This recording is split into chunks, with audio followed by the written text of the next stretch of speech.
Guys, tahu nggak sih kalau Indonesia tuh negara nomor 1 pengguna judi online terbesar sedunia. Per tahun 2024 aja ada 8,8 juta orang yang tercatat berjudi online dengan total transaksi 900 triliun dalam 1 tahun.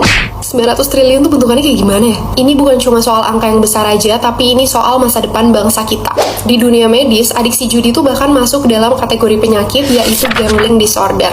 Efeknya mirip-mirip sama kecanduan alkohol atau narkoba karena bikin otak sama-sama ketagihan lewat sistem reward. Setiap kali menang judi, otak bakal ngeluarin dopamin, zat kimia yang bikin happy dan ngerasa puas. Tapi puas itu cuma sementara, bikin orang terus-terusan nyari sensasi itu lagi. Akibatnya mereka terjebak di lingkaran yang gak ada ujungnya.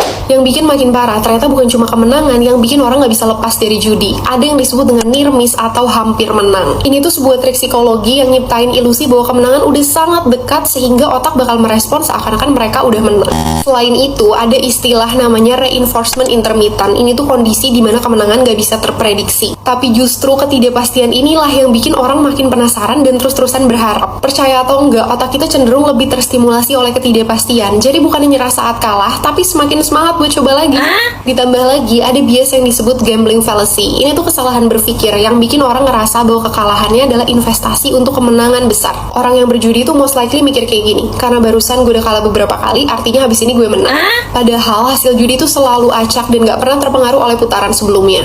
Dampak judi ini gak main-main guys. Dari sisi psikologis, orang yang kecanduan judi bisa ngalamin depresi, anxiety, bahkan bunuh diri karena frustasi. Dari sisi sosial, gak jarang hubungan dengan keluarga dan lingkungan jadi rusak. Secara ekonomi, kebangkrutan dan lilitan utang seringkali berujung pada tindakan kriminal.